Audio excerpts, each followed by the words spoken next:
Hi guys, ये part start होता है और हमें मैजिक टावर का सीन दिखाया जाता है जिसमें एरी कहती है मैं चाहती हूँ ये और भी ज़्यादा हाइट पर फ्लोट करे। एरी की डायरेक्ट जूनियर सैली कहती है विदाउट मैजिक किसी चीज़ को हवा में उड़ाना कोई इजी टास्क नहीं है। एरी का सेकेंड जूनियर रूडी कहता है मैं फ्लोटिंग स्टोन के वेट को रिड्यूस करने का कोई रास्ता ढूंढूंगा। एरी कहती है फ्लोटिंग स्टोन को लंबे वक्त तक मैजिकल पावर एब्जॉर्व करने की जरूरत पड़ती है, तो चलो हम इसके रॉ मटेरियल्स को एडजस्ट कर देते हैं। सैली कहती है हाँ मैं इस पर रिसर्च करना कंटिन्यू रखूंगी। एरी कहती है हाँ अब तुम काफी कैपेबल हो चुकी हो। एरी घड़ी को देखते हुए कहती है अरे टाइम हो गया। एरी जाते हुए कहती है सैली रूडी के साथ आज की रिसर्च को ऑर्गेनाइज करके कल सुबह तक मेरी डेस्क पर छोड़ देना। सैली कहती है सीनियर क्या आप जा रही हैं? एरी कहती है मेरी कोई अपॉइंटमेंट है तो अच्छे से काम करना। सैली कहती है बहुत लंबा वक्त हो गया है जब सीनियर ने इतनी जल्दी काम छोड़ा हो। रूडी कहता है हाँ मुझे पता है। सैली कहती है और देखो तो वो कितना हार्ड ट्राई कर रही हैं लेट ना होने के लिए, आखिर ऐसा कौन है जिससे वो मिलने जा रही हैं। नेक्स्ट सीन में एक घोड़ा दिखाया जाता है जिसकी हालत बहुत ज्यादा बुरी होती है और कोई कहता है चलो दौड़ो। ये एरी की कैरेज होती है जिसमें चिल्लाते हुए आंद्रे कहती है माय लेडी मैंने आपको 1 घंटे पहले ही याद दिला दिया था। एरी कहती है सॉरी मैं कुछ ज्यादा ही खो गई थी लेविटेड स्टोन की रिसर्च में। यहाँ पर लेविटेड स्टोन फ्लोटिंग स्टोन नहीं है, वो तो मैं फ्लोटिंग स्टोन बोल देती हूँ क्योंकि मुझे थोड़ा ये फ्लोटिंग स्टोन ईजी लगता है बोलने में। ओके। एरी कहती है जो भी हो अब जल्दी करो। फिर वो कुछ देर बाद फोरेनगा कॉफी हाउस पहुंच जाती है। एरी आगे बढ़ते हुए कहती है अब वक्त है चीजों को सेटल करने का। आंद्रे एरी को पकड़ते हुए कहती है माय लेडी बस 1 सेकेंड, मैं पहले घबराई हुई थी इसलिए कह नहीं पाई, पर आप क्या ऐसे जाने की सोच रही हैं? ये आपकी फर्स्ट ऑफिशियल डेट है, यहाँ तक कि एक प्रिटी ड्रेस भी इसके लिए कम है। एरी कहती है कोई बात नहीं ये ठीक है, मैं चाहे कैसे भी दिखूं उसके लिए तो बहुत ज्यादा अच्छी ही हूँ। एरी यहाँ पर औकात की बात कर रही है। आंद्रे कहती है अच्छा ठीक है पर कम से कम अपने बाल तो बांध लीजिए। एरी आंद्रे से कहती है तुम बस यहाँ वेट करो मैं यूं गई और यूं आई। फिर एरी अंदर चली जाती है। आंद्रे कहती है रुके माय लेडी, पर एरी बिना सुने अंदर चली जाती है। आंद्रे रोते हुए कहती है गॉड प्लीज इस मीटिंग को बिना किसी खून खराबे के एंड करवा देना। हमें अंदर का सीन दिखाया जाता है जहाँ एरी डेमियन के पास जा रही होती है और कहती है हेलो लॉर्ड वेंडेमीर। डेमियन अपने चाय के कप को पकड़ता है और कहता है आप लेट हैं माय लेडी। फिर वो उसकी तरफ देखते हुए कहता है पूरे 3 मिनट लेट। एरी चिल्लाते हुए कहती है अब तुम ज्यादा बनो मत, क्या ये 3 मिनट उस टाइम के बराबर भी नहीं है जब मैं तुमसे मिलने आई थी और तुम लेट हो गए थे। फिर एरी तिरछी नजरों से देखते हुए मन में कहती है कितना बेकार है, प्राइवेट में भी नाइट्स की यूनिफॉर्म पहनी है और ये वो कह रही है जो खुद मैजिक टावर की यूनिफॉर्म पहन कर आई है। डेमियन बेकार सा मुंह बनाता है और कहता है चलो ऑर्डर करो, देख क्या रही हो। एरी चिल्लाते हुए कहती है मुझे जो चाहिए वो मैं ऑर्डर कर लूंगी। कुछ देर बाद वेटर कहता है please enjoy your meal. Waiter के जाने के बाद दोनों चुपचाप बैठे होते हैं। फिर एरी कहती है अब क्या हुआ, तुम्हें तो मेरी जरूरत नहीं थी ना, तो अब क्यों जरूरत पड़ गई मेरी। ये सुनकर डेमियन कुछ देर चुप रहता है और फिर कहता है मैं मानता हूँ लेडी यूगो कि मुझे आपकी जरूरत है। एरी सोचती है जैसा मैंने सोचा था उससे जल्दी मान गया। डेमियन कहता है तो चलो एक डील करते हैं, तुम्हें क्या चाहिए माय लेडी शादी से। इसका आंसर करते हुए एरी कहती है मुझे 2 चीजें चाहिए, पहली मेरी दीदी एक वेंडेमेड से शादी नहीं करेगी और दूसरी तुम जितना जल्दी हो सके मुझे डिवोर्स दे देना। डेमियन कहता है हाँ ठीक है, वैसे मुझे भी कोई फैमिली वगैरह स्टार्ट नहीं करनी, तो फिर कुछ स्पेसिफिक कंडीशन सुन लो। एक दूसरे के बेनिफिट के लिए हम काम करते रहेंगे, एक दूसरे के मैटर में कोई नाक नहीं घुसानी है और शादी के बाद no children, no unnecessary physical contact, और जब मैं ड्यूक का टाइटल इनहेरिट कर लूंगा तो हम इमीडिएटली डिवोर्स ले लेंगे। ओके। एरी कहती है हाँ ठीक है मैं एक्सेप्ट करती हूँ और हम मैरिज को टेंपल में रजिस्टर करवा लेंगे। डेमियन कहता है हाँ ठीक है। बाहर आंद्रे मन में सोचती है मुझे एक वर्ड नहीं सुनाई दे रहा पर लगता है अंदर का एटमॉस्फेयर अच्छा है। एरी कहती है तो फिर हमें प्लान करना चाहिए कि हमारा अगला स्टेप क्या होगा। वैसे मैंने पहले ही मेरी फैमिली को बता दिया कि हम लव मैरिज करेंगे, अगर उन्होंने मना कर दिया तो ये कुछ परेशानी भरा हो सकता है। डेमियन कहता है हमें इसे सीक्रेट रखना होगा वेंडेमीर फैमिली से हमारी शादी तक। एरी कहती है पर ऐसा क्यों, मेरी फैमिली मेरे बड़े भाई को ड्यूक बनाना चाहती है और अगर उन्हें पता चला तो वो जरूर इसमें इंटरफेयर करेंगे। एरी कहती है तो क्या तुम्हारे भाई की पोजीशन इतनी सिक्योर है। डेमियन कहता है वेल वो करंट डचेस का बेटा है और मेरी मदर तो प्रीवियस डचेस थी जो कब की इस दुनिया को छोड़कर जा चुकी हैं। एरी को ये सब बहुत कॉम्प्लिकेटेड लग रहा होता है। वो सोचते हैं तो इसके भाई की मदर सेकेंड वाइफ है और इसकी मदर फर्स्ट वाइफ थी। एरी डेमियन से कहती है अच्छा तो चलो इसका कुछ करते हैं। डेमियन कहता है मतलब। एरी कहती है क्या तुम्हें पता है imperial highness the crown prince ball host करने वाले हैं जहाँ फेमस यंग नोबल्स गैदर होंगे, तो चलो हम उधर अपनी मैरिज अनाउंस करते हैं। डेमियन कहता है क्या। एरी कहती है तुम समझने में थोड़े कच्चे हो, मैंने कहा हम हमारी मैरिज इंपीरियल बॉल में अनाउंस करेंगे। डेमियन गुस्से से कहता है ये मेरी अंडरस्टैंडिंग की बात नहीं है, क्या होगा अगर हमने वहाँ मैच खड़ा कर दिया और क्राउन प्रिंस हमारे डिस्फेयर में आ गए तो। फिर एरी चमकते हुए कहती है इसकी चिंता तुम मत करो क्योंकि क्राउन प्रिंस मेरे फ्यू फ्रेंड्स में से एक है। डेमियन अजीब सा मुंह बनाते हुए मन में सोचता है ओह तो इसके भी फ्रेंड्स हैं। एरी कहती है हाइड करने से बेटर ये होगा कि हम ऐसी सिचुएशन क्रिएट करें जहां वो इंटरफेयर ना कर पाए। डेमियन कहता है अच्छा तो ठीक है हम ऐसा ही करेंगे। फिर दोनों अपनी अपनी सीट से खड़े हो जाते हैं और एरी अपना हाथ बढ़ाती है। एरी कहती है हम धीरे धीरे डिटेल्स डिस्कस करते रहेंगे, मैं तुम्हारे साथ काम करने का वेट करूंगी। डेमियन एरी के हाथ को देख रहा होता है, फिर वो उसके साइड से जाते हुए कहता है हमारी second condition no unnecessary physical contact, क्या तुम भूल गई? लगता है तुम्हारी मेमोरी कमजोर है। एरी ये सब सुनकर शॉक हो जाती है और उसे याद आता है जब उसने डेमियन से कहा था वेल पुअर मेमोरी वाले लोग अक्सर चीजें भूल जाते हैं, और यही अब डेमियन ने किया। It's Aries Karma. और ये तब की बात है जब डेमियन एरी के लेटर्स का जवाब देना भूल गया था, लेकिन वो भूला नहीं था, ये तो हमें पता ही है। लेकिन एरी ने ये नहीं कहा था, उसने कहा था आपके पास तो दुनिया भर का काम है। पता नहीं राइटर ने इस टाइम ये बदल क्यों दिया। वैसे बकवास चल ही रही है तो मैं आपको एक बात और बता दूं, इस वीडियो को देखने के बाद डिस्क्रिप्शन चेक जरूर करना, आपके लिए वहाँ कुछ है। एरी गुस्सा होते हुए कहती वो बेकार इंसान। और बाहर आंद्रे खुश होते हुए सोच रही थी लेडी की डेटिंग कितनी अच्छी चल रही होगी ना, पर बेचारी को क्या पता लेडी के अंदर तो गुस्से का ज्वालामुखी फट रहा है। और आंद्रे के पीछे से डेमियन आ रहा होता है, फट से दरवाजा खोलता है और हवा की तरह जल्दी से चला जाता है। पीछे से आंद्रे कहती है अरे लॉर्ड डेमियन अकेले क्यों आए? और एरी गुस्से से आंद्रे के पीछे आते हुए कहती है डेमियन वेंडमीर। और बेचारी आंद्रे एरी को देखकर घबरा रही होती है। एरी बहुत ज्यादा गुस्से में कहती है देखना तुम, मैं मेरा रिवेंज तुमसे लेकर रहूंगी। आंद्रे घबराते हुए कहती है माय लेडी ऐसा क्या हुआ अंदर? एरी कहती है आंद्रे चलो चलें। आंद्रे कहती है कहाँ?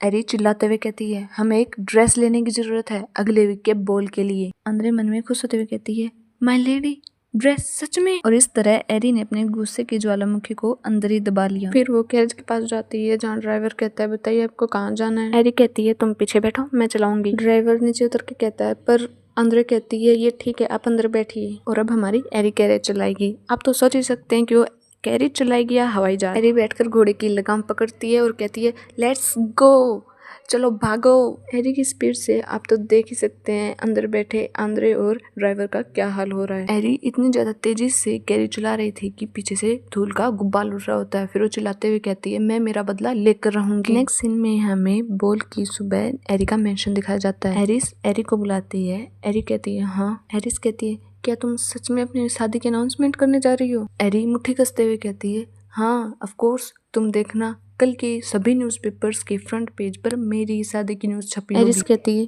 तुम्हारी शादी की अनाउंसमेंट करना वो भी क्राउन प्रिंस की पार्टी में, क्या क्राउन प्रिंस इसके साथ सहमत होंगे? एरी कहती है वो पूरी तरह सहमत होगा क्योंकि वो मेरा बेस्ट फ्रेंड जो है। हमें क्राउन प्रिंस के बारे में बताया जाता है जिसका नाम फ्रेडरिक है। एरी का फ्रेंड जब वो अकेडमी में थे और एम्पायर का सेकंड प्रिंस जो अपने लो स्टेटस से ऊपर उठा, वो ना कि मार्शल आर्ट्स में स्किल्ड है बल्कि फ्रेडरिक जेंटल नेचर और बोलने के ढंग को भी पोजेस करता है। ये सब चीजें उसे फर्स्ट प्रिंस की तुलना में थ्रोन का बेस्ट दावेदार बनाती हैं। फिर हमें वापस एरी का सीन दिखाया जाता है जहां आंद्रे कुछ कहना चाह रही होती है पर वो बीच में रुक जाती है। जब फिर एरी कहती है क्या हुआ? आंद्रे कहती है मैं तो उन लेडीज के बारे में चिंता कर रही हूँ जिनका बेचारियों का दिल टूटने वाला है क्योंकि लॉर्ड वेंडेमेर इतने पॉपुलर जो हैं। एरी चिल्लाते हुए कहती है पर उन सब की चिंता करना क्यों? एरिस कहती है क्योंकि लॉर्ड वेंडेमेर सभी नोबल लेडीज का ड्रीम है। यहाँ तक कि तुमने भी एडमिट किया कि वो हैंडसम है। और वो स्टडी के लिए अब्रॉड गए थे अकेले, वो भी यंग एज में, और वापस यंगेस्ट स्वॉर्ड मास्टर बनकर आए। सभी लोग उन्हें मैड डॉग बुलाते हैं लेकिन फिर भी एडमायर करते हैं। उनसे शादी करना है, दुश्मनों को बुलावा देना है। पर ये सब सुनकर भी एरी को कुछ फर्क नहीं पड़ता, वो अपना कान खुजा रही होती है। एरी को इतना रिलैक्स देखकर एरी सोचती है सच में ये ऐसा फेस तभी बनाते हैं जब इसे जरा सा भी फर्क ना पड़ता हो। फिर एरिस एरी का हाथ पकड़कर कहती है जो भी हो एरी, मुझे प्रॉमिस करो कि तुम मैरिज अनाउंसमेंट के अलावा और कोई ट्रबल खड़ी नहीं करोगी, मुझे प्रॉमिस करो। एरी मुस्कुराते हुए जल्दी से कहती है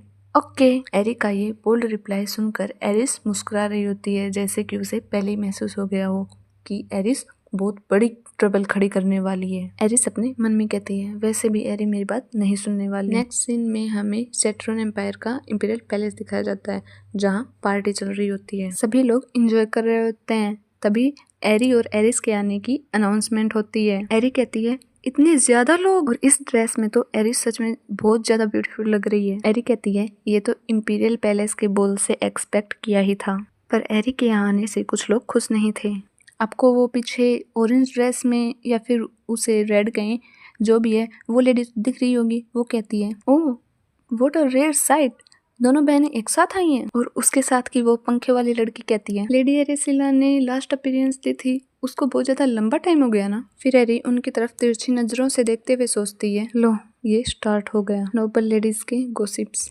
गाइस मैं अपने बताऊं तो मुझे ये गॉसिप्स वगैरह बहुत ज़्यादा बेकार लगते हैं। ना ही दूसरों के बारे में कुछ उल्टा सीधा बोलना और ना ही दूसरों के बारे में दूसरों के मुंह से कुछ सुनना मुझे बिल्कुल पसंद नहीं। मैं तो ऐसे जगहों से दूर ही रहती हूँ। तो चलो अब मेरी बात को तो ख़त्म करते हैं और स्टोरी को आगे बढ़ाते हैं। फिर वही पंखे वाली लेडी कहती है, देखना मैं बेट लगाती हूँ आज रात दोनों सिस्टर्स सभी डांस रिक्वेस्ट्स पर कंट्रोल करेंगी। फिर वो छुटकू लेडी कहती है, नहीं जरूरी नहीं है, आफ्टर ऑल यहाँ सभी के सभी खूबसूरती के पीछे भागने वाले तो नहीं है ना।